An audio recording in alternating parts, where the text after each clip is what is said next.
بسم اللہ الرحمن الرحیم، السلام علیکم خواتین و حضرات، میں ہوں آپ کا جنید سلیم اور آپ دیکھ رہے ہیں انصاف ڈیجیٹل۔ ناظرین، آج آبویسلی بات ہوگی خیبر پختونخوا کی تیزی سے بدلتی ہوئی سیاست کے علاوہ کس پہ ہو سکتی ہے۔ علی امین گنڈا پور نے اپنی برطرفی کو قبول کر کے کس طرح پی ٹی آئی مخالفین کی ایک بڑی سازش کو ناکام بنا دیا، مگر اسلام آباد سے نئے وزیر اعلیٰ کی تقرری میں عین خدشات کے مطابق رکاوٹیں ڈالی جانے لگی ہیں۔ جیسا میں نے کل عرض کیا تھا، غالباً اس فیصلے کے آدھے گھنٹے بعد ہی آپ کو یہ پیشگوئی کر دی تھی کہ یہ ٹھنڈے پیٹوں برداشت نہیں کیا جائے گا، جب یہ خبریں چلائی جا رہی تھیں کہ جی سہیل آفریدی صاحب کو جی سیکورٹی بھی دے دی گئی ہے اور ان کو وزیر اعلیٰ تسلیم کر لیا گیا ہے اور یہ ہو گیا اور وہ ہو گیا۔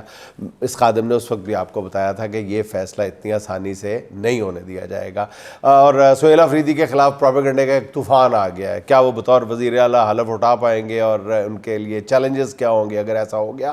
اس پر بات ہوگی۔ لاہور میں ٹی ایل پی کے مرکز پر پولیس نے دھاوا بولا ہے، اس پر بات کی جائے گی۔ پنجاب حکومت کو اچانک ہنگامی طور پہ ادویات کی نہیں، سہولتوں کی، عوامی سہولتوں کی نہیں، بلکہ 1,00,000 آنسو گیس کے شیلز کی ضرورت پڑ گئی ہے۔ وہ کیوں خریدے جا رہے ہیں؟ 26ویں ترمیم کے خلاف کیس کی سماعت کے دوران کیا ہوا؟ لیکن ناظرین، پہلے بات ہو جائے سہیل آفریدی صاحب کا، جن کی تقرری پر حکمران جو ہیں وہ بہت زیادہ پریشانی کا شکار ہے۔ وزیر اطلاعات عطاء تارڑ نے کھل کر اعلان کر دیا کہ سہیل آفریدی دہشت گردوں کے حوالے سے نرم گوشہ رکھتے ہیں، اشتہاری مراد سعید کے ساتھی ہیں، ہم یہ ہرگز نہیں ہونے دیں گے۔ یار ایک سیکنڈ میں آپ کسی کو کیسے سرٹیفکیٹ جاری کر دیتے ہیں؟ ایک سیکنڈ میں بغیر سوچے سمجھے دہشت گرد ہے، مطلب اس کی حب الوطنی کے سرٹیفکیٹ کس طرح کر لیتے ہیں آپ یہ سارا کچھ؟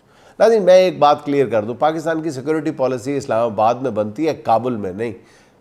پتہ یہ ساری گیم جو ہے کافی پراسرار ہوتی جا رہی ہے، کیونکہ گورنر کے پی نے بھی ابھی تک علی امین کا استعفیٰ ملنے کی تصدیق نہیں کی۔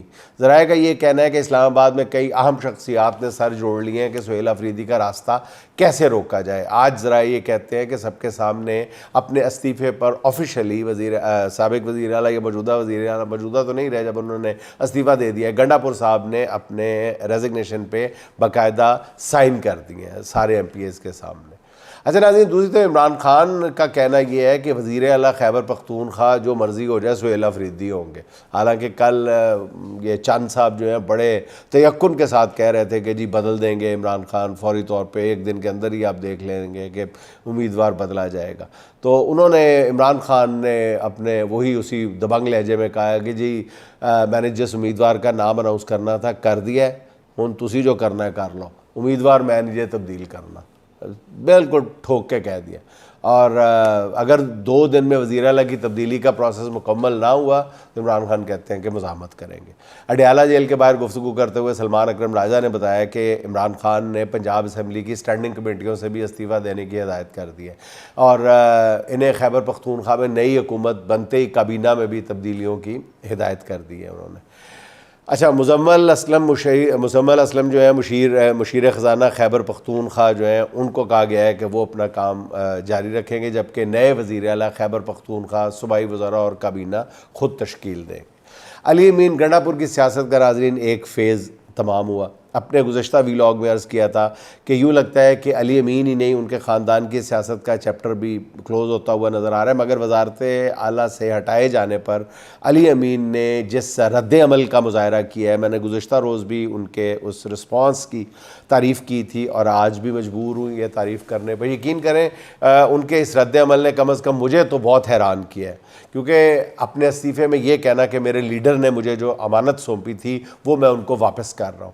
اب ذرائع کے مطابق علی امین گنڈا پور نے خود فون کر کے سہیل آفریدی کو مبارکباد دی ہے۔ میں نے سہیل آفریدی صاحب سے ابھی یہ بات کنفرم نہیں کی، لیکن بہرحال یہ بات ذرائع بتا رہے ہیں، اور یہ بھی کہا جا رہا ہے، ویسے یہ ابھی ہوا تو نہیں ہے لیکن یہ دعویٰ کیا جا رہا ہے کہ گنڈا پور صاحب نے جب استعفیٰ دیا ہے تو اس کے بعد اسٹیبلشمنٹ برانچ کو فون کر کے سہیل آفریدی کو سیکورٹی فراہم کرنے کا کہا ہے۔ ایک ویڈیو فوٹیج تو چل رہی ہے لیکن لوگ کہتے ہیں کہ ایسا ابھی ہوا نہیں ہے۔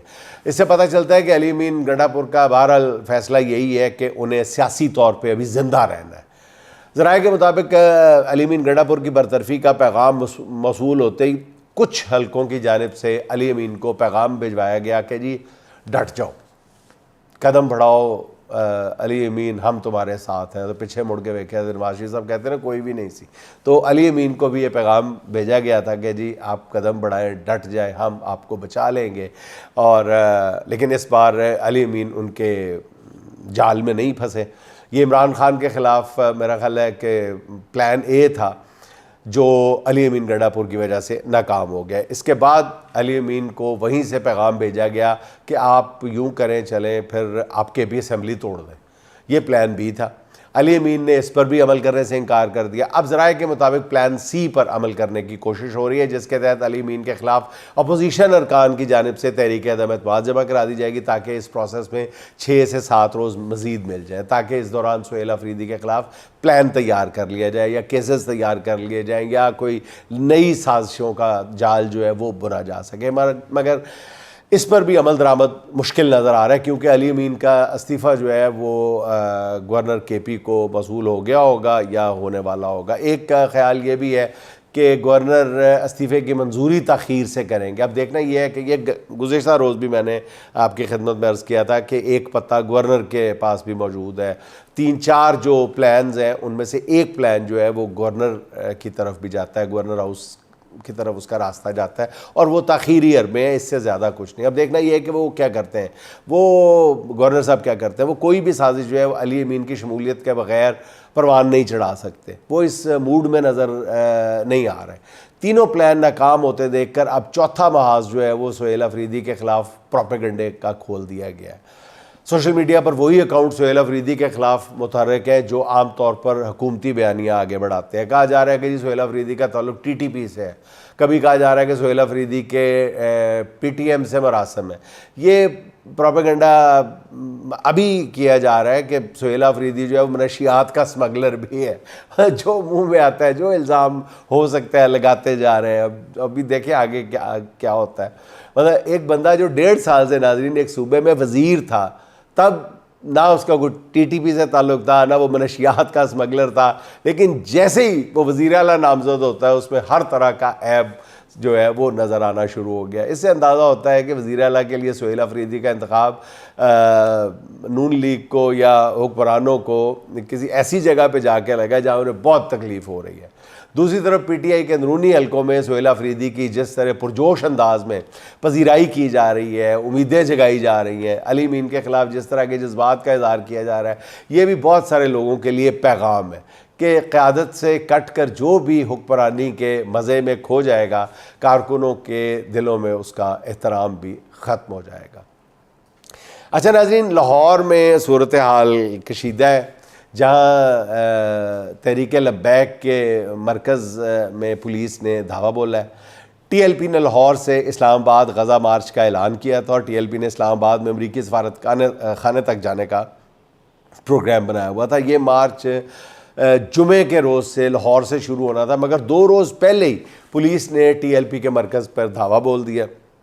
اب گزشتہ رات کے وقت ہونے والے اس کریک ڈاؤن میں مبینہ طور پر پولیس نے پہلے شیلنگ کی اور پھر اسٹریٹ فائرنگ کی, جس سے بعض ذرائع کے مطابق 2 اور کچھ ذرائع کے مطابق 4 لوگ جاں بحق ہوئے. ٹی ایل پی کے مطابق ان کے 15 کارکنوں کو گولیاں لگی ہیں. سوشل میڈیا پہ جو بہرحال یہ بعد میں پتہ چلے گا کہ کس کے دعوے درست ہیں, کون ٹھیک کہہ رہا ہے کون غلط کہہ رہا ہے, لیکن جو مناظر جو ویڈیوز سوشل میڈیا پہ نظر آ رہی ہیں وہ دیکھے جانے کے قابل نہیں ہے کہ کس طرح زخمی پڑے ہوئے ہیں. اور ایک فوڈ پانڈا کا ایک رائڈر بھی شامل ہے زخمیوں میں, جو ڈیلیوری دینے جا رہا تھا کہ اسے گولی لگ گئی. حیران کن طور پر پولیس یا حکومت پنجاب نے ناظرین ٹی ایل پی کو انگیج کرنے کی کوشش نہیں کی. ایک بڑا سوالیہ نشان ہے کہ ان سے مذاکرات کی زحمت ہی گوارا نہیں کی. حالانکہ ٹی ایل پی کے بارے میں تو الزام لگایا جاتا ہے کہ جو حکومت کی بڑی ٹیم ہے, یہ ایسا ہے ویسا ہے, تو ان کے اوپر اس طرح کا رد عمل دینا یہ بڑی حیرت انگیز بات ہے. اور بہت سارے لوگ جو ہے اس پر ابھی تک محو حیرت ہی ہیں, ان کے پاس کوئی جواب نہیں ہے کہ مذاکرات کیوں نہیں کیے گئے, اچانک کریک ڈاؤن کیوں کیا گیا. اس سے پہلے جماعت اسلامی اور جے یو آئی غزہ کے حوالے سے مارچ کر چکے ہیں. دونوں جماعتوں نے انتظامیہ کے ساتھ ایک انڈرسٹینڈنگ کے بعد احتجاجی مارچ کیے تھے, اور یہی کام جو ہے ٹی ایل پی کے ساتھ بھی ہو سکتا تھا. مگر نہ جانے پنجاب حکومت کو کیا سوجی ہے کہ اس نے گولی چلانا ہی ضروری سمجھا. اب بتایا یہ جا رہا ہے کہ اس واقعے کے بعد رضوی برادران جو ہے وہ روپوش ہیں اور ان کی گرفتاری کے لیے چھاپے مارے جا رہے ہیں. ساتھ ہی پورے پنجاب میں ٹی ایل پی کے خلاف کریک ڈاؤن بھی شروع کر دیا گیا. سمجھ نہیں آتی کہ حکمران اسرائیل کے حوالے سے ناظرین اتنے سینسٹیو کیوں ہو گئے ہیں, اتنے حساس کیوں ہو گئے. ٹی ایل پی نے اعلان کیا تھا کہ وہ کسی صورت اسرائیل کو تسلیم کرنے نہیں دیں گے. خود حکومت کا بھی آفیشیلی تو یہی موقف ہے کہ اسرائیل کو تسلیم کرنے کا سوال ہی پیدا نہیں ہوتا. پھر اپنے ہی شہریوں کے ساتھ ایسی بے رحمانہ انداز میں سلوک کرنا مطلب سمجھ سے بالا تر ہے. خود اسرائیل کے اندر ناظرین آپ دیکھیں نا, نیتن یاہو کے خلاف بڑے بڑے مظاہرے ہوئے ہیں. دنیا بھر میں امریکی سفارت خانوں کے باہر مظاہرین جو ہیں وہ لاکھوں کی تعداد میں جمع ہوتے رہے, مگر پاکستان میں جو ہے وہ پتہ نہیں کیوں اسرائیل کے خلاف بات کرنا, جلوس نکالنا جرم بنا دیا گیا. اچھا ناظرین, مریم نواز کی پنجاب حکومت نے 1 لاکھ آنسو گیس کے شیل خریدنے کے لیے 45 کروڑ روپیہ فوری طور پہ جاری کر دیا. مجھے یہ بھی ڈر ہے کہ ان آنسو گیس کے شیلز پہ وزیر اعلیٰ یہ نہ فرمائش کر دیں کہ ان پہ بھی میری تصویر لگائی جائے اور اشتہارات بھی اخبارات میں شائع کرائے جائیں کہ جی پنجاب حکومت کا ایک اور کارنامہ کہ 1 لاکھ آنسو گیس کے شیل خریدے گئے عوام کے لیے. یہی نہ کہیں جاری کر دیں وزیر اعلیٰ. جس طرح کے ان کے مشیران انہیں مشورے دیتے ہیں تو کوئی بعید نہیں ہے کہ ایسا مشورہ بھی آ جائے سامنے. دوسری طرف ناظرین, پنجاب کے 38,000 اسکولوں میں آپ دیکھیں نا روزمرہ اخراجات کے لیے بجٹ 3 ماہ سے منظور نہیں ہوا. اس پر پیپلز پارٹی کے ندیم افضل چند کا کہنا یہ ہے کہ آنسو گیس کی بھی جلد تعلیمی اداروں میں ضرورت پڑے گی کیونکہ ان طالب علموں نے جلد ہی اشرافیہ سے حساب لینا ہے.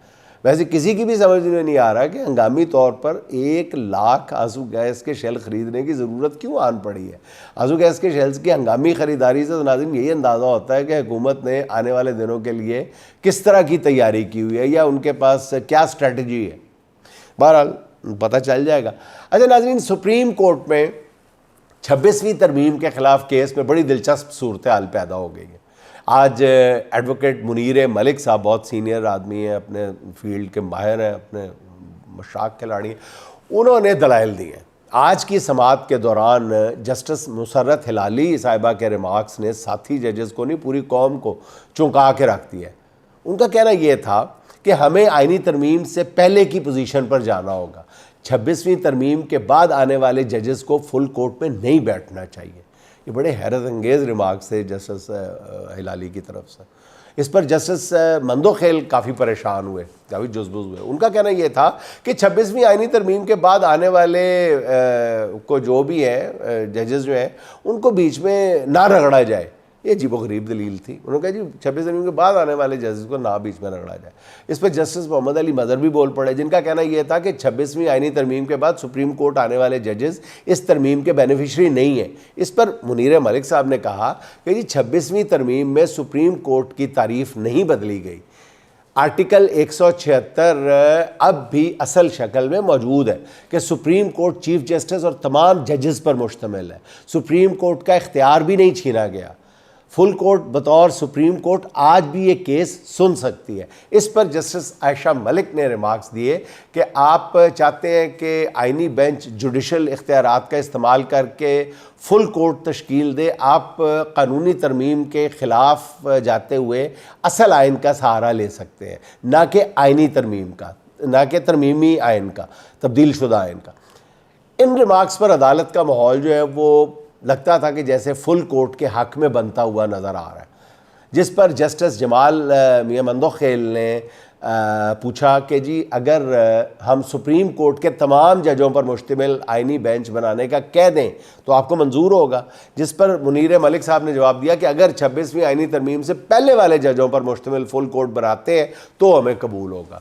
پھر ایک موقع پہ جسٹس جمال مندوخیل نے سوال کیا کہ 26ویں ترمیم میں ججز کے انٹرسٹ کے خلاف کیا ہے. جس پر منیر ملک صاحب نے کہا کہ یہ بھول جائے کہ 26ویں ترمیم جو ہے وہ کسی پی سی او سے مختلف ہے. نہ وہ پی سی او ہی ہے. کھل کے انہوں نے کہا کہ یہ پی سی او ہے. اور اس طرح پھر آج منیر ملک صاحب نے اپنے دلائل غالباً مکمل کر لیے. اچھا ناظرین, عمران خان نے 1 ہفتہ پہلے جیل میں معروف صحافی اعجاز احمد کے ساتھ ہونے والی بدمزگی پر ان سے معذرت کر لی ہے اور یہ بڑی عجیب و غریب ڈیولپمنٹ ہے جو لوگ عمران خان صاحب کے مزاج کو جانتے ہیں. لیکن بہرحال اس سے بہت کچھ ثابت ہوتا ہے کہ عمران خان کوئی ضدی انسان نہیں ہے, کوئی ہٹ دھرم انسان نہیں ہے. وہ معاملات کو سمجھتے ہیں, اپنی غلطی کا اعتراف کرنا جانتے ہیں. عمران خان نے صحافی اعجاز احمد کو بلایا اور کہا کہ یار میں میڈیا کی مشکلات سے واقف ہوں, میڈیا مجبور ہے اور میں میڈیا ورکرز اور رپورٹرز کے خلاف بالکل نہیں ہوں. اگر اس دن آپ کو میری بات سے دکھ پہنچا ہو تو میں معذرت چاہتا ہوں. ذرائع کہتے ہیں کہ عمران خان نے 3 بار معذرت کا لفظ بولا ہے. میں سوچ رہا تھا ناظرین کہ عمران خان بھی کیسا عجیب شخص ہے جو طاقتوروں کے سامنے تو ڈٹ جاتا ہے, حالانکہ 2 سال سے یہی فرمائش کہ جی معافی مانگ لو, یہی فرمائش ہے نا کہ عمران خان جھوٹے منہ سے 9 مئی کے معاملے پر معافی مانگ لے تو بات ختم ہو جائے گی. مگر 2 سال سے اپنے اصولوں پر ڈٹ کے کھڑا ہے کہ کس چیز کی معافی مانگوں. معافی مانگنا تو کجا, الٹا مطالبہ کر رہا ہے کہ ان سے معافی مانگی جائے. مگر جب بات آئی ہے ایک کارکن صحافی کی تو عمران خان نے 1 بار نہیں 3 بار ان سے اپنے رویے پر معذرت کی ہے. کیسا عجیب آدمی ہے جو کمزوروں کے سامنے جھک جاتا ہے اور طاقتوروں کے سامنے ڈٹ جاتا ہے. اچھا ناظرین, آخر میں عمران ساون کے 2-4 اشعار سن لیں. بناوٹ کی پذیرائی حقیقت پر ہے پابندی, بناوٹ کی پذیرائی حقیقت پر ہے پابندی, عجب عہد ستم ہے جس میں چاہت پر ہے پابندی. لٹیرے عام پھرتے ہیں نہیں ان پر کوئی قدغن, یہاں تو صرف جانے جا شرافت پر ہے پابندی. سرے میدان گونجیں گے سرے دربار بولیں گے, اگرچہ علم ہے یہ بھی بغاوت پر ہے پابندی. محبت کرنے والوں کا یہاں حصہ نہیں کوئی, یہ کیسا شہر ہے جس میں مروت پر ہے پابندی. کبھی وہ دور بھی آئے گا ساون ہم بھی دیکھیں گے, سنیں گے جب کہ دنیا میں عداوت پر ہے پابندی. ناظرین خوش رہیں, خوش رکھیں. آپ سے ملاقات ہوگی انشاءاللہ اگلے ولاگ میں. اللہ حافظ.